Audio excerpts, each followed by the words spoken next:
Bismillahirrahmanirrahim.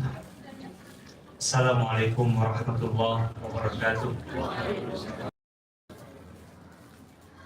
Alhamdulillahirabbil alamin. Alhamdulillahilladzi arsala rasulahu bil huda wa dinil haqq liyudhhirahu 'ala dini kullih. Asyhadu an la ilaha illallah wahdahu la syarika lahu wa asyhadu anna Muhammadan 'abduhu wa rasuluh. Allahumma salli wa sallim ala sayyidil khalqi ajma'in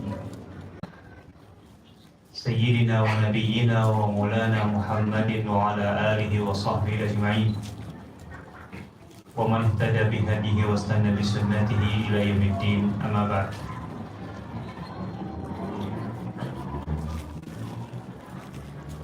Alhamdulillah, rasa syukur yang teramat besar yang dirasakan oleh semuanya, insya Allah, oleh keluarga besar Kota Darussalam, dari yayasan, jajaran atau dewan guru, asatidz, ustadzat, orang tua, dan tentu saja santri-santri kita, anak-anak kita semuanya, dan juga segenap undangan, terkhusus di sini guru kita semua, Ustadz Fauzi Wasultana, dan juga Ustadz Ridwan Hamidi yang masih dalam perjalanan. Tentu saja Ustadzah Roshidah. Alhamdulillah, sampai di titik ini atau sampai sejauh ini kita berjalan, dan tentu saja perjalanan pendidikan ini adalah perjalanan yang teramat sangat panjang yang tidak ada akhirnya. Sampai akhir hayat kita adalah pelajar, kita adalah pencari ilmu. Semoga Allah Subhanahu wa Ta'ala memberi kekuatan kepada kita untuk istiqamah di jalan ini dan selalu membimbing kita, memberi taufik kepada kita agar kita selalu berada di atas kebenaran dan tentu saja dalam naungan ridha Allah Subhanahu wa Ta'ala. Amin ya rabbal alamin. Salawat dan salam semoga tercurah kepada junjungan kita semua, teladan kita, baginda Nabi Muhammad sallallahu alaihi wasallam, juga kepada segenap keluarga, sahabat, dan seluruh pengikut beliau. Judul sesi kita ini adalah judul Mau'izah. Cuma mungkin yang akan saya sampaikan kesannya bukan Mau'izah, tapi mau ngajak mikir aja Mau'izah. Kenapa? Karena setuju betul ini dengan yang disampaikan oleh wakil dari orang tua wali santri, bahwa lembaga pendidikan itu bukan mesin cuci. Itu mengutip dari Ustaz Roshidah kayaknya. Bukan mesin cuci. Jadi asal narok, tinggal apalagi kalau otomatis gitu ya, ditinggal, kemudian balik-balik sudah selesai, ya kering gitu. Apalagi syukur-syukur kalau sudah ada nyetrikain gitu. Tentu bukan begitu memang pendidikan atau lembaga pendidikan. Pendidikan ini proses yang tidak akan pernah sebenarnya berhenti dalam arti final di satu titik. Sehingga apa yang harus kita lakukan sebagai manusia, sebagai hamba Allah Subhanahu wa Ta'ala, apalagi di sini yang beriman, maka kita harus menempatkan ini adalah sebagai PR terbesar dan terpanjang kita sampai akhir hayat kita. Imam At-Tabari rahimahullah ta'ala usianya 84 atau 85 tahun. Di hari-hari terakhir menjelang wafat, beliau yang buku-bukunya sampai hari ini masih menjadi rujukan. Total karyanya ratusan jilid. Sampai Al-Farghani pernah menghimpun dan beberapa muridnya, dan kemudian membuat semacam kalkulasi sederhana gurunya itu Imam At-Tabari itu kalau jumlah karyanya dihitung per lembar dengan usianya, maka kalau dibagikan, taruhlah seorang tuh mulai nulis atau sekelas Imam At-Tabari itu dari usia 14 tahun menulis sejak balik sampai wafat itu setiap hari nggak kurang dari sekitar 14 halaman menulis, dan bukunya bobotnya rujukan. Beberapa hari sebelum wafat atau menjelang wafat ada seseorang yang menjenguknya, orang soleh, orang alim, dan memberikan nasihat. Imam At-Tabari terkejut karena sepanjang hidupnya belum pernah mendengar ungkapan nasihat seindah itu, sebaik itu. Maka kemudian Imam At-Tabari memanggil pelayannya, hadirkan tinta dan pena. Kaget lah, mau apa? Mau nulis. Nulis apa? Nasihat tadi. Karena aku belum pernah sepanjang umurku, hidupku mendengar nasihat seindah itu, sebaik itu. Feminis lihat di saat sepertinya nih, engkau mau meninggal istilahnya, masih mau nulis, ya, mumpung masih ada tenaga untuk menulis, mencatat. Itu Imam At-Tabari, apalagi kan. Saya mohon izin, saya mengubah susunan kalimat dari judul kita. Coba kembali ke judulnya. Karena di acara kita ini judulnya itu melahirkan generasi Qur'ani meneladani jejak Nabi SAW. Saya ini penyuka sejarah, jadi saya balik supaya alurnya jelas. Karena melahirkan generasi Qur'ani itu adalah salah satu tujuan pencapaian pendidikan generasi Qur'ani. Untuk sampai di tujuan kita butuh jalan.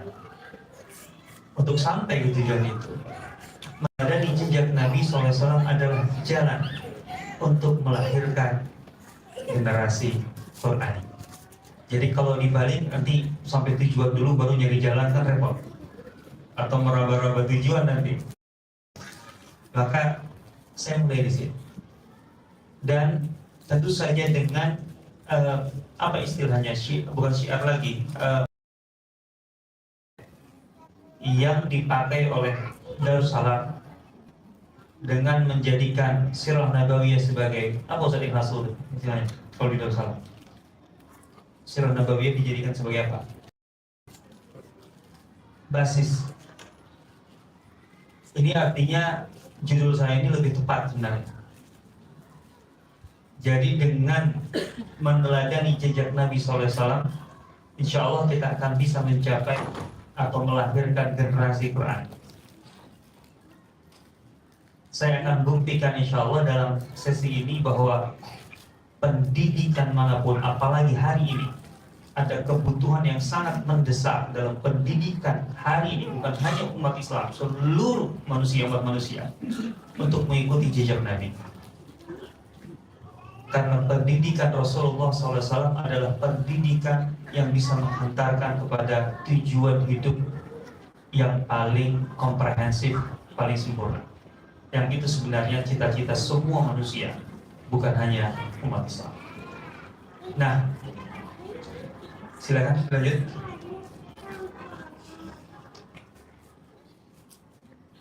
Yang menjadi persoalan besar kita hari ini adalah bukan kekurangan bahan ilmiah atau ilmu. Sekarang itu bahan-bahan itu semakin mudah untuk diakses, semakin mudah untuk dikumpulkan, apalagi pakai AI. Ustaz Fauzi Basultana itu alumni Fakultas Hadis yang kadang-kadang untuk mencari satu nama, apalagi kalau nama itu sudah istilahnya majhul, tidak dikenal, atau namanya itu pakai julukan atau pakai apa, yang bisa jadi ada 2 orang bahkan 10 orang punya julukan yang sama. Itu sebenarnya nih orang yang mana persisnya, itu bisa di meja ini numpuk 10 buku, 20 buku bisa jadi, harus dibaca. untuk mendapatkan kepastian itu dahulu. Tahun 90-an itu masih begitu, awal 2000-an itu begitu. Tapi dengan perkembangan teknologi sekarang gampang. Kasih aja clue-nya. Itu akan keluar itu namanya dengan begitu cepat, per sekian detik. Itu kemudahan yang dimiliki oleh anak-anak kita hari ini, apalagi ke depan. Artinya kita tidak punya persoalan, bahkan kita semakin terbantu gitu, untuk mengumpulkan informasi, untuk mengumpulkan data. Tapi PR terbesar sebenarnya adalah masalah disorientasi ilmu dan ulama, atau secara umum kaum intelektual. Ketika orang-orang yang sekarang itu bisa dengan mudah tumbuh mengumpulkan ilmu, tapi kemudian tidak punya basis nilai, maka justru dengan ilmu yang semakin mudah dicari, dikumpulkan ini, manusia akan bisa menyimpang dan bahkan bergerak liar sejauh mungkin. Manusia pintar keblinger itu sekarang teramat sangat mudah kita dapatkan dan banyak. Jadi sebenarnya menjadi persoalan besar hari ini adalah basis dari pengetahuan, dasar dari pengetahuan, bukan sekedar pengetahuan itu sendiri. Validasi, verifikasi ilmu sekarang lebih mudah, tetapi landasan nilai atau nilai yang melandasi ilmu itu yang sekarang menjadi PR besar. Dan inilah yang bisa mengacaukan orang-orang berilmu. Disorientasi. Dan dalam Al-Quran ini masalah yang sangat-sangat ditonjolkan, menjadi peringatan dari Allah kepada kita. Nah ini sisi mau'izahnya. Mau'izah harus ada zajr, harus ada peringatan. Peringatan dari Allah kepada kita semua. Kita di sini adalah sebagai orang tua, tapi juga dalam arti punya anak didik, tapi juga kita sebenarnya adalah insan pendidikan ya. Tadi saya katakan kita sampai akhir hayat kita harus menjadi manusia yang tidak pernah lepas dari dunia pendidikan. Kita tidak boleh berhenti mencari ilmu.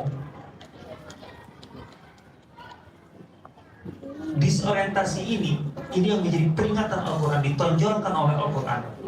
Ketika Allah Subhanahu wa Ta'ala mengiringi Rasulnya dalam membentuk umat itu, Rasulullah SAW diberikan oleh Allah contoh-contoh, model-model.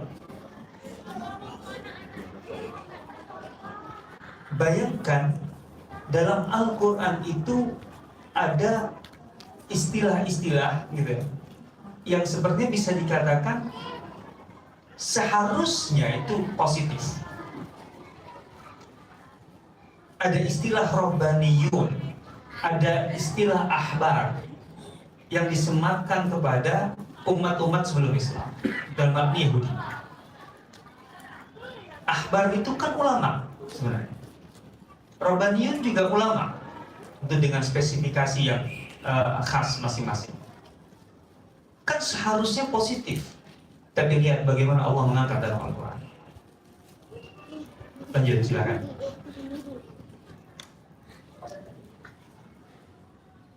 Laula yanhahumur rabbaniyuna wal ahbaru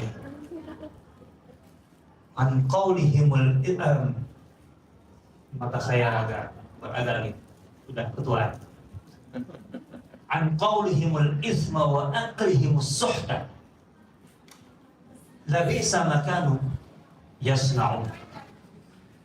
Ini kecaman dari Allah, bukan pujian kepada kelompok yang disebut Rabbaniyun. Karena ini merupakan rangkaian dari ayat kecaman. Coba lanjutkan. Saya berdiri aja yang enak. Wa tara katsiran minhum yusari'una fil ismi wal 'udwan wa aklihimus suhta labisa ma kanu ya'malun. Siapa yang dikecam di sini? Masyarakat. artinya orang-orang Yahudi dalam arti masyarakat awamnya, umumnya. Dan di sini afirmasi bahwa memang itulah kelakuan mereka. Wa tara katsiran minhum. Kamu akan melihat kebanyakan dari mereka, orang-orang Yahudi itu, bersegera membuat dosa. Ini terjemahannya ya. Yusari'una fil ism. Jadi kalau untuk urusan dosa itu gercep, nggak nunggu lama-lama, cepatlah pokoknya, nyamber. Wal udwan, melakukan permusuhan. Pokoknya kalau untuk urusan permusuhan cepat. Wa aklihimus suhta. Ini sosial ekonomi. Ekonominya ekonomi suh. Ekonomi suh yang dimaksud dalam Al-Quran intinya ekonomi berbasis kezaliman. Ekonomi dengan basis yang sepenuhnya keluar dari keadilan. Ekonomi tatfif, wailul lil mutaffifin. Ekonomi bakhs, wala fala tabkhasun nasa asya'ahum, dan seterusnya dan seterusnya. Aklu amwal nasi bil batil, memakan harta orang banyak, kekayaan orang banyak dengan cara yang batil. Itu ekonomi sah, gitu ya. Menjual agama untuk kepentingan dunia, gitu ya. Itu kan begitu Yahudi, praktek riba dan seterusnya. Nah, jadi secara umum ekonomi sahih itu adalah ekonomi atau bagaimana meraih keuntungan ekonomi berdasarkan kezaliman. Ini berlaku umum di tengah masyarakat Yahudi, sehingga membuat kondisi sosial ekonomi masyarakat Yahudi itu ancur-ancuran. Dampaknya sudah tidak terbayang lah. Pasti ada kekacauan, pasti kriminalitas tinggi, pasti manusia antar kelompok manusia itu atau antar individu saling benci dan seterusnya, gitu ya. Nah, ketika ini terjadi di tengah masyarakat dan kemudian Allah katakan di ujungnya labisa ma kanu ya'malun, sungguh buruk yang mereka lakukan itu masyarakat itu. Kemudian Allah rangkai, ketika itu terjadi di tengah lingkungan masyarakat secara umum, kan seharusnya kondisi ini diperbaiki, ini menjadi keprihatinan karena dampaknya kan dirasakan semua orang. Siapa yang seharusnya sangat prihatin dan kemudian seharusnya concern untuk memperbaiki kondisi ini? Ya kelompok elitnya. Dan dimulai tentu saja yang paling diharapkan adalah orang-orang yang merepresentasikan nilai-nilai kebaikan, kesalehan. Dan itu seharusnya adalah ulamanya, kelompok intelektualnya yang mengerti tentang ekonomi, yang mengerti tentang hukum, yang mengerti tentang sosial, yang mengerti tentang politik dan seterusnya. Tapi kenyataannya, ahlan wa sahlan. Ustaz, ini 2 kursi itu, satunya untuk Ustaz Ridwan. Jadi nggak ada alasan untuk di situ. Saya sampai nggak berdiri duduk nih karena itu belum datang. Ahlan wa sahlan. Ini guru saya, Ustaz Ridwan. Ternyata apa jadinya? Yang terjadi seperti apa? Ayat berikutnya yang tadi saya baca. Justru sekarang kelompok yang diharapkan memperbaiki itu semua menjadi bagian, bahkan bukan sekedar bagian dalam arti bagian kecil atau bagian yang sifatnya komplementer. Mereka inilah yang kemudian pada akhirnya yang menjadi pemain besarnya. Laula yanhahum rabbaniyuna wal ahbaru an qaulihimul isma wa aklihimus suhta. Kan seharusnya, tapi justru tidak, gitu loh yang terjadi, gitu. Mengapa orang-orang alim mereka itu dan pendeta-pendeta mereka tidak melarang mereka untuk mengucapkan perkataan bohong, gitu ya. Dan kemudian untuk memakan yang haram, yang batil. Labisa ma kanu yasnaun, sungguh amat buruk apa yang telah mereka kerjakan itu. Sengaja saya kasih merah karena ini terjemah sama, nggak ada bedanya. Coba apa bedanya? Sungguhnya amat buruk apa yang mereka telah kerjakan itu. Bawahnya padahal dalam Al-Quran, teks Al-Quran, Allah bedakan labisa ma kanu ya'malun dengan labisa ma kanu yasnaun. Apa perbedaan antara amal dan salat? Ini sisi mau'izah ini. Ini berat bagi kita, Bapak Ibu sekalian. Para ahli tafsir, para ulama bahasa terutama mengatakan ada perbedaan antara amal dengan sunnah. Amal itu memang tadi yang malu untuk apa yang mereka kerjakan. Tapi amal itu lebih luas, lebih umum, variasinya macam-macam, gitu ya, bobotnya, artinya secara kuantitatif ataupun kualitatif itu terlalu umum. Siapa yang ya'malun? Masyarakat. Tapi begitu Allah mengatakan, gitu ya, tentang hal yang sama, isu yang lebih kurang sama, ekonominya shock, gitu ya. Terus kemudian kelakuannya itu yang disebut dengan ism dan udwan. Ketika yang pelakunya adalah kelompok elitnya, spesifiknya, Allah katakan bahwa labisa ma kanu yasnaun, karena san'ah itu selalu dikaitkan dengan itqan. Sunallah alladhi atqana kulla syai'. Maksudnya apa?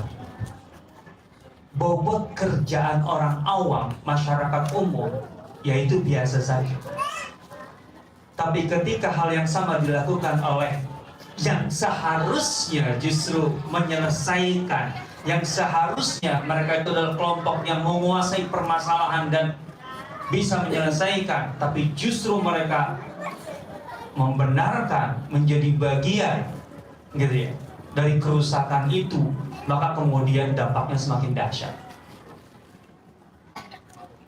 Karena mereka bukan orang-orang awam mengerjakan ini semua. Bobot pekerjaan mereka itu lebih spesifik, lebih mengerti. Untuk merusak hukum, itu lebih mengerti sarjana hukum atau orang awam? Apalagi kalau sarjana hukum itu kemudian menjadi legislator. Ya jelas dia akan melahirkan regulasi-regulasi yang sengaja dibuat, ada kebocoran-kebocoran agar mudah untuk kemudian dilanggar.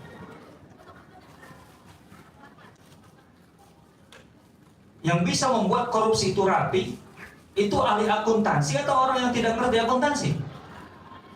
Kira-kira. Yang bisa merusak semua itu dengan pembenaran agama, itu ulama yang mengerti dalil atau orang awam yang tidak tahu dalil?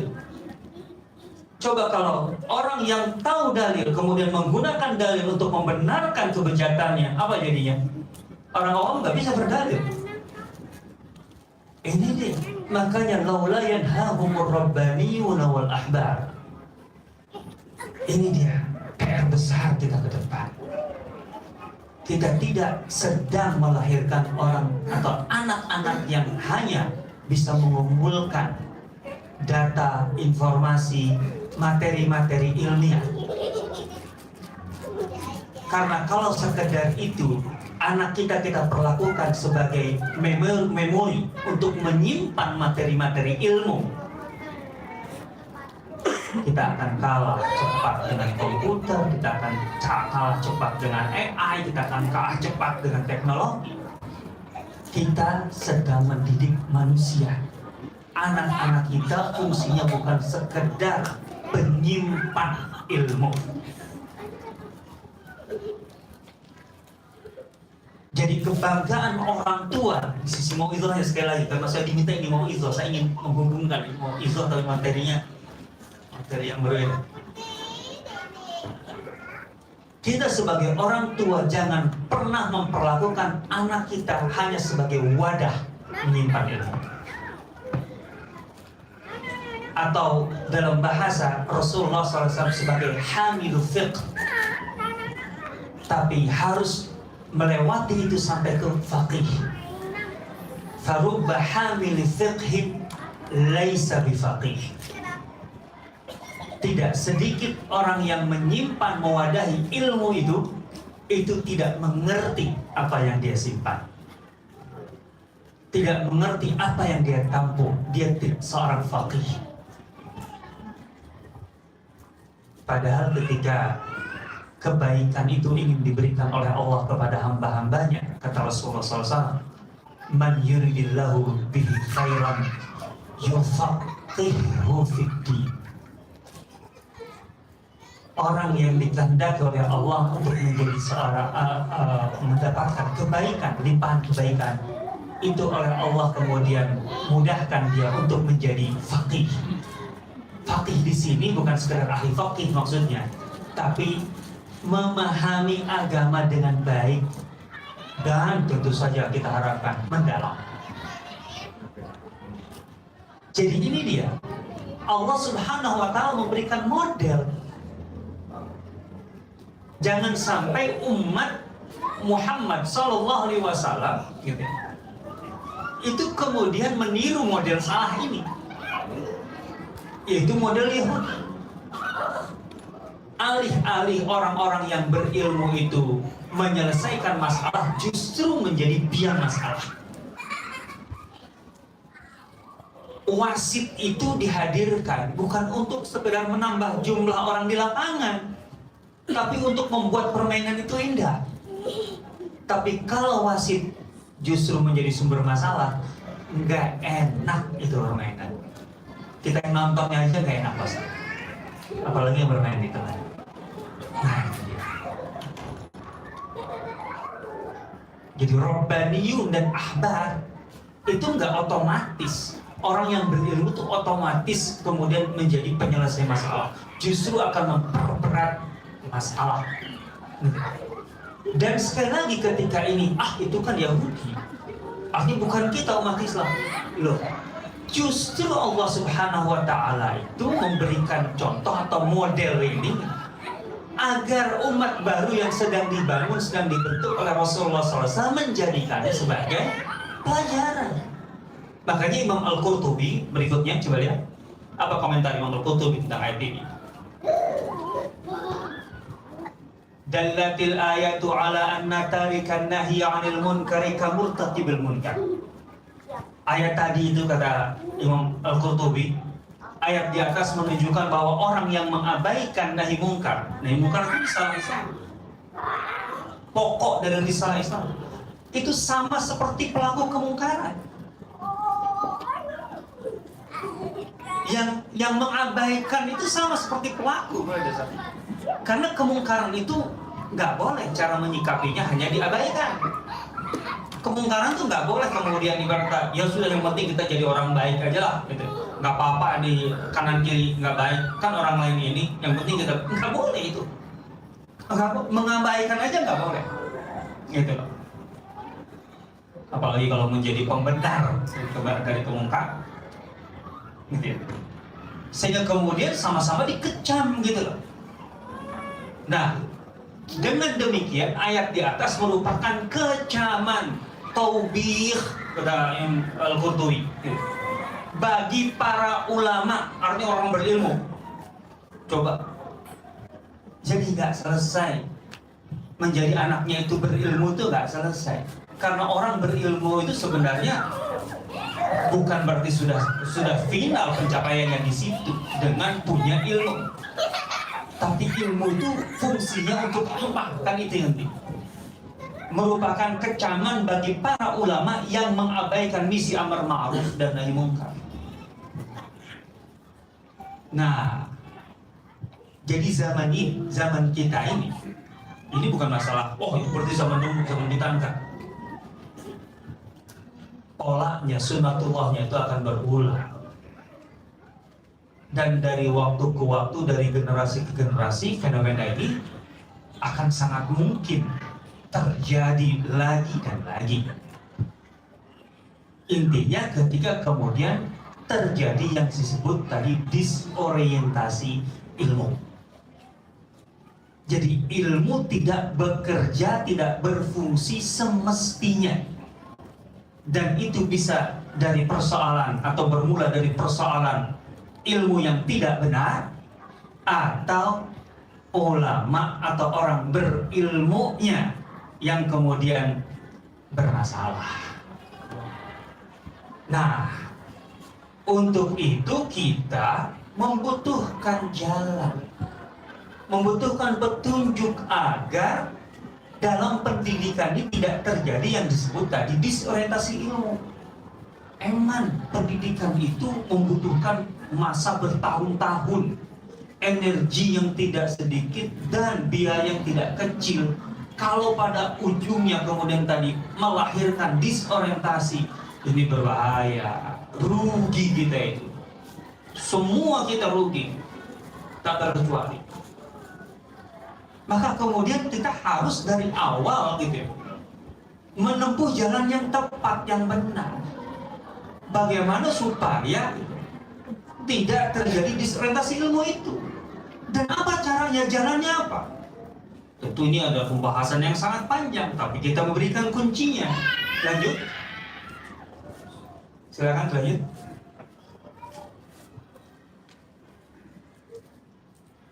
Kita harus benar-benar bisa melahirkan Rabbani sejati, bukan Rabbani akal-akal. Dan itu dalam Al-Quran dikatakan, maka nabi basharin ayyutiyallahul kitaba wal hukma wan nubuwwata summa yaqula lin-nasi kunu ibadan li min dunillah walakin kunu rabbaniyyin bima kuntum tu'allimuna al-kitaba wa bima kuntum tadrusun. Ini Rabbani sejati ini, bukan Rabbani abal-abal kayak tadi. Laula yanhahum rabbaniyuna wal ahbar. Artinya kita diberikan kunci oleh Allah bagaimana supaya melahirkan Rabbani sejati. Dan ayat ini secara umum adalah nilai yang paling mendasar dari ajaran para nabi dan rasul, yaitu apa? Lahirkan manusia Rabbani, manusia merdeka. Manusia Rabbani sejati adalah manusia merdeka. Dan manusia merdeka adalah manusia yang tidak terikat dalam arti penghambaan kepada sesama manusia, tetapi hanya mengikatkan diri sebagai hamba Tuhannya saja. Lihat inti ajaran Nabi yang diajarkan di sini, yang disampaikan oleh Allah. Tidak wajar bagi seorang manusia yang Allah berikan kepadanya Alkitab, hikmah dan kenabian, lalu dia berkata kepada manusia. Lihat, ini artinya para nabi. Para nabi itu ajarannya apa? Gitu ya. Ajaran para nabi adalah mendidik manusia agar benar-benar menjadi manusia merdeka. Sampai-sampai mereka sebagai manusia paling tinggi saja tidak pernah mengatakan kalian harus menjadi hamba-hambaku, penyembah aku. Kita harus betul-betul membuang budaya feodal. Kita harus membuang budaya perbudakan manusia kepada sesama manusia dalam bentuk apapun. Para nabi saja yang itu diberikan kekuatan sebagai manusia dengan segala kemuliaan, dengan segala kehormatan, dengan prestasi, dengan wibawa, itu tidak akan sampai pada level memperbudak manusia. Nggak layak, nggak wajar, nggak benar. Menjadi hamba-hamba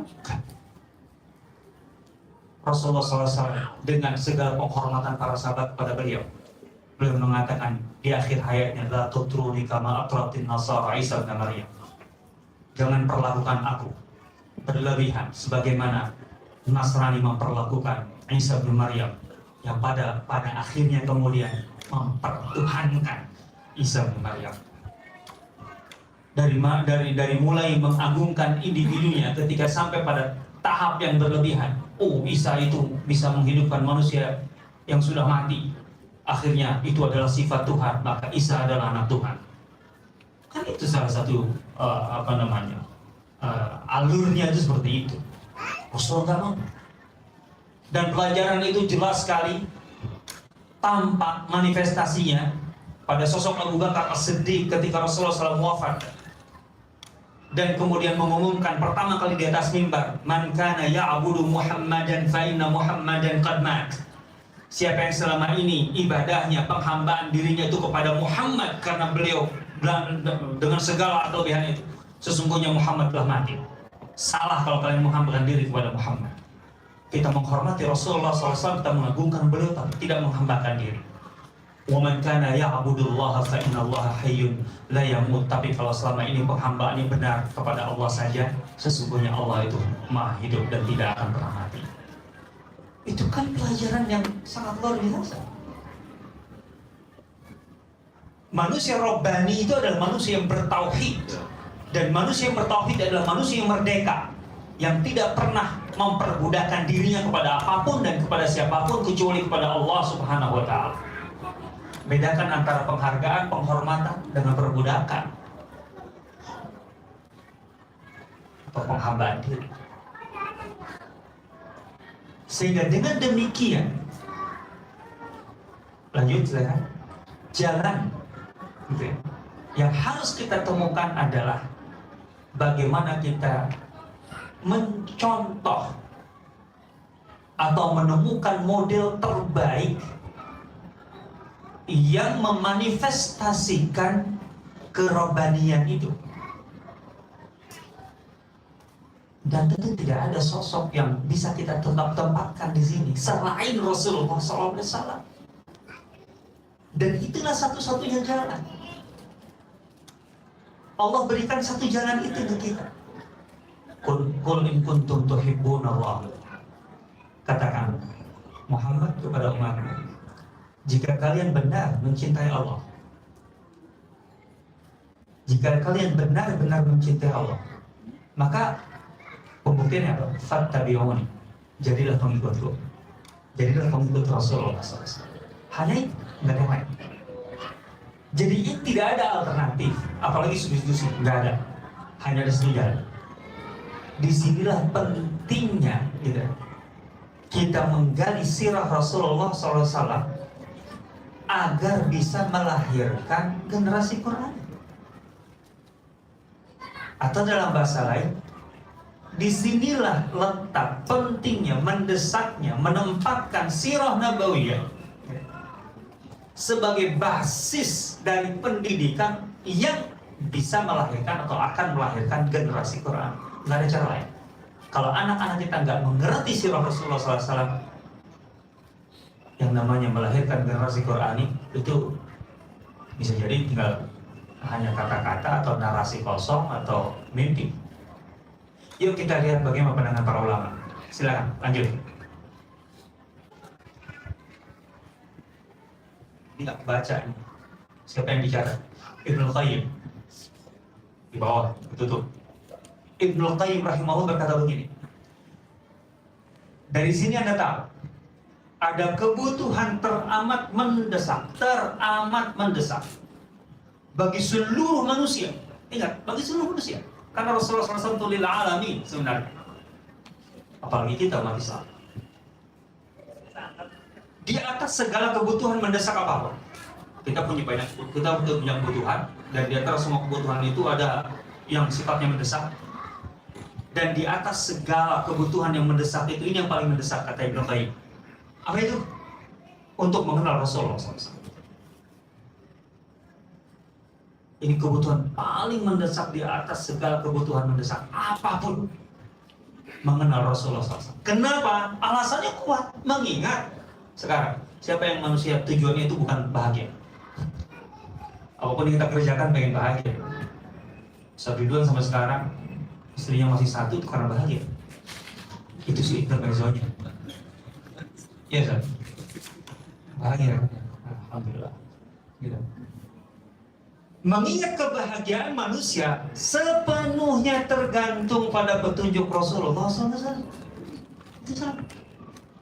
Kita sebagai umat muslim, mukmin, bahagia kita itu kan di dunia dan akhirat kan. Artinya di dunia iya, di akhirat iya. Itu yang benar. Yang jelas nggak mungkin orang mukmin hanya bahagia dunia nggak bahagia akhirat. Juga keliru kalau ada orang beriman mengatakan bahwa kita yang penting bahagia di akhirat, nggak perlu bahagia di dunia. Benarkah? Apakah itu benar? Bukan. Rabbana atina fid dunya hasanah wa fil akhirati hasanah. Sama-sama itu. Dan hasanah, kebahagiaan dan hasanah itu ya lebih kurang. Paralel itu. Gitu ya. Masalahnya sekarang kebahagiaan manusia sepenuhnya tergantung pada petunjuk Nabi SAW. Tanpa mengikuti petunjuk Nabi, nggak mungkin kita mendapatkan kebahagiaan itu. Nggak mungkin, nggak bisa. Gitu. Maka siapapun yang menginginkan kebaikan bagi dirinya, menghendaki keselamatan dan kebahagiaan, mesti mengetahui petunjuk, sirah dan perilaku Nabi SAW hingga batas mengeluarkannya dari golongan orang-orang yang jahil terhadap Nabi. Itu minimalnya. Dan ini berarti harus ada semacam standar atau parameter yang harus dibuat. Nah, ini keahliannya Dr. Zul untuk membuat. Sebenarnya kita ini sudah memenuhi standar minimal gitu. Tidak jahil terhadap Rasulullah atau jangan-jangan masih jahil. Ini wali santri insya Allah siap dites kok. Boleh Darussalam bikin semacam ada 2 lembar, 3 lembar cukup insya Allah. Pre-test dan post-test. Sebenarnya kita itu masih jahil terhadap Rasulullah atau enggak sih? Nah, kata Ibnu Qayyim, minimalnya itu yang pengetahuan tentang Rasulullah atau pengenalan terhadap Rasulullah yang mengeluarkan kita dari tadi batas jahil terhadap Nabi dan memasukkannya kepada golongan pengikut, pendukung dan pembela Nabi SAW. Apalagi kalau ini udah naik nih, gitu ya. Minimalnya ada batas minimal. Kita ini dengan batas itu berarti kita sudah tidak jahil lagi lah. Ini harus kita penuhi. Standar minimal harus mau tidak mau. Karena kalau kita tidak bisa melewati itu, bagaimana kita mungkin gitu, bisa mendapatkan kebahagiaan yang kita inginkan itu? Dan itu satu-satunya cara, satu-satunya jalan. Oke, ini belum lagi. Berikutnya, kita bicara pendidikan, pasti isunya adalah perubahan, pertumbuhan, perkembangan, dan perubahan, kan gitu. Dan di mana sirah nabawiyah letaknya? Coba, siapapun yang menghayati sirah nabawiyah, ini kata Ibn Hazm Al-Andalusi, ulama Andalus, tadi perwakilan Masyrik dari Damaskus, Ibnu Qayyim, ini sekarang dari Cordoba. Siapapun yang menghayati sirah nabawiyah Nabi Muhammad SAW, niscaya akan meyakini kebenarannya, kebenaran beliau sebagai Nabi.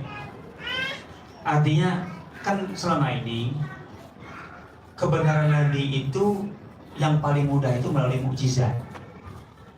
Nabi Musa itu Nabi beneran, ya lihat aja, tukang sihir aja itu langsung beriman ketika mukjizat Nabi Musa ditunjukkan.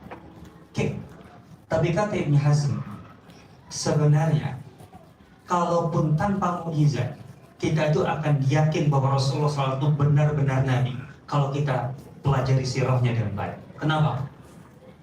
Kenapa? Karena pencapaian Rasulullah SAW dalam sirahnya itu nggak sulit untuk kemudian bisa kita ukur dengan logika-logika kita itu. Sama seperti mukjizat, nggak mungkin kita bisa nalar dengan logika kita. Nah, seandainya Rasulullah SAW tidak memiliki mukjizat selain sirahnya, coba yang katanya, maka itu sudah cukup sebagai bukti kerasulannya. Kenapa?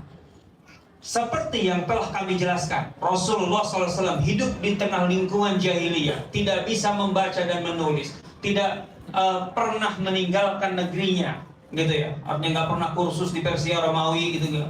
Untuk apa? Bisa. Kecuali 2 kali itu pun untuk perjalanan dagang, dan selalu bersama kaumnya. Namun ketika Allah menjadikan semua bangsa Arab tunduk kepadanya, Tunduk bukan karena ditodong oleh senjata, bukan.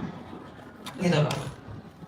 Kalau mengikuti sirahnya, betul ada peperangan. Tapi tahun 9 setelah Fatu Makkah, tahun 10 yang disebut dengan Amul Wufud, seluruh jazirah datang, itu bukan karena perang. Perang sekalipun, nggak ada perang istilahnya Rasulullah SAW kayak Napoleon atau kayak gimana.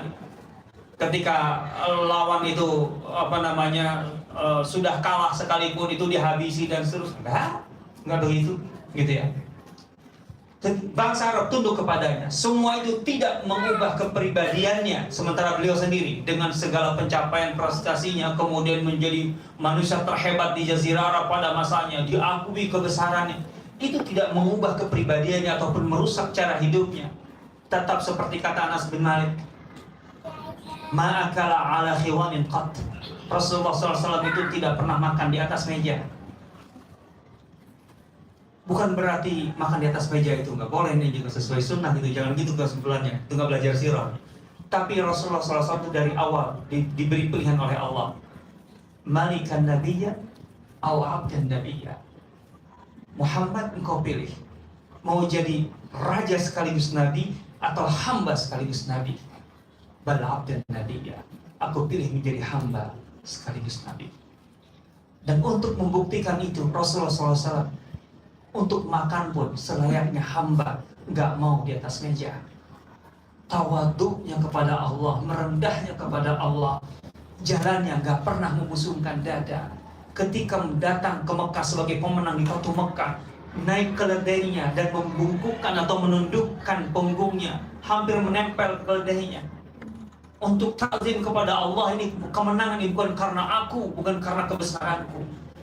Dan selalu mengucapkan surah ataupun ayat-ayat Al-Quran yang mengingatkan beliau, ja'al haqqu wa zahaqal batilu innal batila kana zahuqa, dan seterusnya dan seterusnya. Tawaduknya itu beliau. Kan begitu. Kan kata Ali bin Abi Thalib, Rasulullah SAW idza masya gitu. Inhadar. Beliau itu kalau berjalan aja, berjalannya cepat, tapi dengan badan yang agak menunduk, membungkuk, seakan-akan sedang menuruni jalan atau sedang berjalan di turunan. Jadi nggak begini, tapi begini. Itu untuk menunjukkan ketakwaan dengan segala kebesarannya, dengan segala pencapaiannya, dengan segala prestasinya. Jadi Jazirah Arab dalam 23 tahun, kata Ibn Hazm, kalau Anda pelajari upaya perbaikan apapun di Jazirah Arab itu secara manusiawi bisa dikatakan mustahil. Sekian banyak orang berusaha untuk memperbaiki masyarakat Jazirah, gagal. Tapi Rasulullah SAW berhasil, bukan sekedar memperbaiki secara parsial, tapi Jazirah Arab sepenuhnya tunduk di bawah benderanya. Tapi itu semua tidak mengubah kepribadiannya, cara hidupnya, kesederhanaannya, kesahajaannya. Dan itulah Rasulullah SAW. Itu teramat sangat luar biasa, kan gitu. Beliaulah yang menunjukkan gitu. Idza dzalla jabbarul ardi rahima jabbarus sama. Ketika penguasa dunia itu menunduk tentu di hadapan Allah, maka rahmat Allah, penguasa langit itu akan menaunginya, berlimpah padanya. Dan itu. Nah, jadi ini bagian dari petunjuk gitu, yang bisa kita ambil bahwa jalan perubahan atau sirah nabawiyah selama 23 tahun ketika Rasulullah SAW mendakwahkan Islam di Jazirah Arab, mengubah Jazirah dengan begitu dahsyat. Dan kalau kita pelajari sosok beliau sebagai aktor di sini, pelaku perubahan itu kita akan paham bagaimana kemudian sirah Rasulullah SAW itu adalah inspirasi dan petunjuk perubahan yang paling kuat yang dimiliki oleh manusia. Dan itu bukan persoalan semata-mata kecerdasan, semata-mata kekuatan fisik, semata-mata apalagi secara materi, tapi di situ ada basis nilai yang sangat kokoh. Selanjutnya, nah, sampai di ujung. Inilah yang ingin saya tegaskan, bahwa kita membutuhkan sirah nabawiyah sebagai basis pendidikan kita. Kenapa? Coba kita perhatikan hadis yang masyhur ini. Dalam riwayat Al-Bukhari dan Adabul Mufrad, Al-Baihaqi, Al-Bazzar, dan lain sebagainya. Ketika Rasulullah SAW menyatakan, innama bu'istu li'utammima makarimal akhlaq. Dilanjut, biar dibaca teksnya. Dalam riwayat lain, innama bu'istu li'utammima salihal akhlaq. Itu dalam Al-Adab Al-Mufrad teksnya. Itu kalau diterjemahkan, saya rasa ini populer sekali. Aku diutus sebagai Nabi dan Rasul untuk menyempurnakan akhlak mulia. Di sini ada dua persoalan, tentang masalah tahapan, gitu ya, atau tentang masalah tingkatan, dan tentang masalah kata menyempurnakan. Innama bu'istu li'utammima makarimal akhlaq. Biasa Rasulullah SAW, artinya Rasul sebagai Nabi dan Rasul, itu kan yang kemudian menjadi sirahnya. Yang kita sebut sirah Nabi SAW adalah perjalanan hidup Rasulullah SAW, tentu saja sebagai Nabi dan Rasul. Itu ditempatkan sebagai pencapaian, gitu ya, berdasarkan akhlak yang sudah ada. Jadi bahwa Rasulullah SAW itu menjalani kehidupannya sebagai Nabi dan Rasul di atas akhlak yang sudah ada, atau kehidupan Rasulullah SAW yaitu sirahnya itu untuk membangun akhlak. Yang kedua itu yang tepat.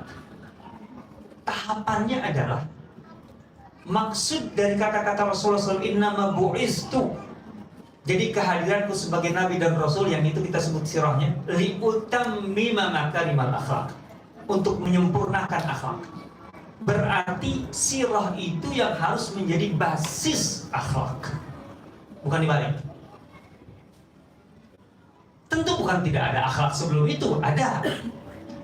Tetapi kata utammim, tatmim di sini tidak bisa dinilai bahwa akhlak yang ada kurang banyak, maka kemudian diperbanyak. Tidak hanya itu saja. Ini bukan sekedar masalah kuantitas atau volume akhlak, tapi yang namanya menyempurnakan di sini, selain tambahan akhlak, itu yang paling penting justru adalah secara kualitatifnya. Bahwa akhlak yang dibangun Rasulullah SAW itu bisa dikatakan memperbaharui akhlak yang sudah ada. Jadi akhlak yang sudah diajarkan, sudah diamalkan, dipraktekkan, itu diperbaharui lagi oleh Rasulullah SAW melalui praktek kehidupan beliau itu sepanjang 23 tahun itu yang menjadi sirah.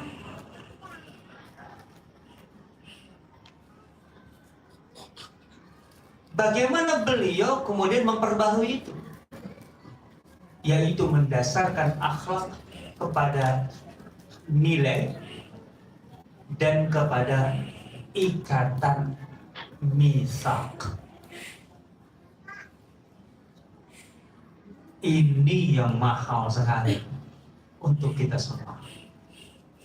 Kenapa? Karena kalau kita bicara moral hari ini, moral itu tanpa basis nilai, dan ketika nilai itu tanpa basis misak, maka moral ini bisa dibicarakan, bisa diajarkan, dan bisa kemudian dipraktekkan berdasarkan nilai-nilai yang liar, termasuk liberal. Mereka juga punya moral. Mereka juga menyebut ini moral, ini moral. Tapi apa beda moral Islam dengan moral di luar Islam? Moral berbasis sirah dengan moral yang tidak berbasis sirah. moral berbasis sirah itu terikat dengan nilai, dan nilai yang terikat dengan misak. Misak apa? Alastu birabbikum, itu yang pertama. Bahwa manusia dari sejak alam ruh sebelum masuk ke alam dunia itu sudah mengakui bahwa mereka adalah hamba dan Allah, atau hanyalah Allah Tuhannya. Tauhid. Ini yang tidak ada di akhlak manapun atau moral manapun. Tidak ada. Itu yang dibuang oleh Barat ketika membangun moralnya. Karena dari awal sekuler itu intinya tidak mau mengikatkan manusia dengan penciptanya. Yang ada adalah manusia bebas sebebas-bebasnya, tidak terikat dengan Tuhan. Bahkan manusia Barat, manusia sekuler adalah manusia yang mengikat Tuhan di dalam gereja. Itu pada dasarnya. Kalau itu pengalaman Eropa dalam hal ini. Sekali lagi, sekuler itu justru manusia yang mengikat Tuhan. Di luar gereja itu adalah ranah manusia sebagai pemiliknya. Tapi Islam dari awal, alastu birabbikum. Dan ketika manusia terikat oleh misak, oleh ikatan ini, bahwa mereka adalah hamba, atau manusia adalah hamba, dan Allah adalah satu-satunya Rabb-nya, kemudian Allah mengikat kehadiran manusia di bumi ini untuk apa? Dengan amanah. Inna aradna al-amanata 'ala samawati wal ardi wal jibal. Amanah dari Allah. Dan amanah itu untuk apa? Untuk memakmurkan bumi. Wa ansha'akum minal ardi wasta'marakum fiha. Wah, ini dia. Ini yang tidak dimiliki oleh Barat. Barat menempatkan manusia, moral Barat itu sebagai pemilik dunia. Tapi sirah Rasulullah SAW menempatkan manusia sebagai pemegang amanah dari Allah, amanah untuk memakmurkannya di level peradaban tertinggi sekalipun. Itu semuanya adalah amanah. Maka beda produk manusia-manusia yang dengan segala kelebihannya dengan anak-anak tadi pengen menjadi, tadi ada yang menjadi pendidik, pengen ada yang menjadi ahli transportasi, yang lain lagi ahli tadi apa lagi? Kesehatan, ahli apa?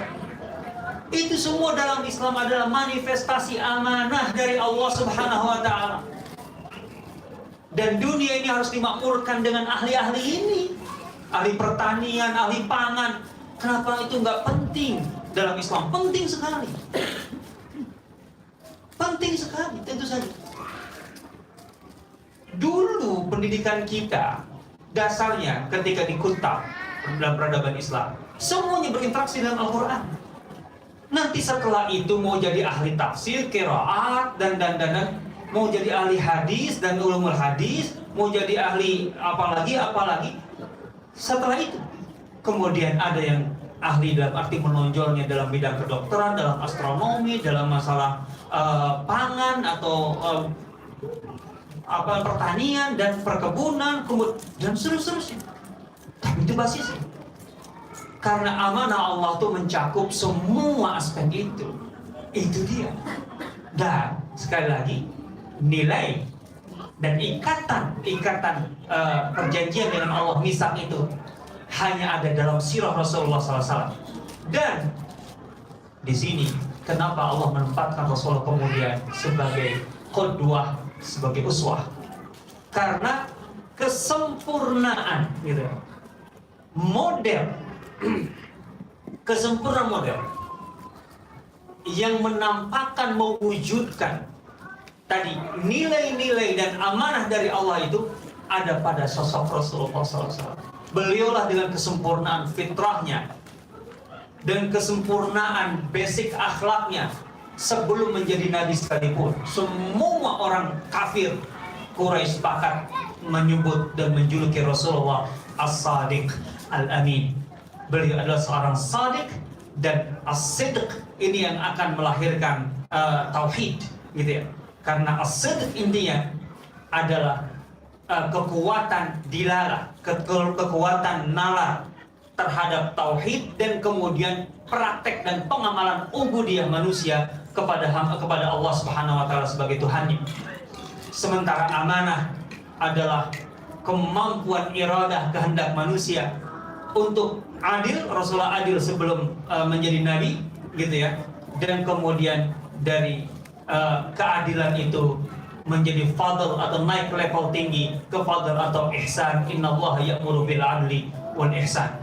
Dan ihsan itu artinya adalah ketika seorang memiliki kebaikan-kebaikan, keunggulan-keunggulan, kompetensi dan kapasitas yang manfaatnya, benefitnya dirasakan oleh seluruh umat manusia, tidak hanya untuk umat Islam. Dan itulah risalah Islam yang sesungguhnya berbasis itu. Dan Rasulullah SAW adalah uswah hasanah. Laqad kana lakum fi Rasulillahi uswatun hasanah. Rasulullah SAW adalah contoh paling sempurna, model paling sempurna. Ingat, akhlak pada dasarnya tidak bisa diajarkan sebagai teori, tetapi sebagai praktek yang diikuti. Iktidal. Dan itu ada pada sosok Rasulullah. Dari sinilah kenapa penting sekali untuk memahami bahwa ketika ingin membangun generasi Qurani yang merefleksikan atau memanifestasikan, mengejawantahkan nilai-nilai Quran yang utuh itu, maka harus melalui dengan satu-satunya jalan, yaitu mampu mengikuti, mencontoh, meneladani Rasulullah SAW sebagai tadi representasi paling sempurna dari semua akhlak yang mulia itu. Dan itu artinya sirah nabawiyah adalah jalan menuju generasi Quran. Wallahu ta'ala a'lam. Sudah selesai? Selanjutnya akan melakukan nasihat dari Ustaz Firman Hamdi. Assalamualaikum warahmatullahi wabarakatuh.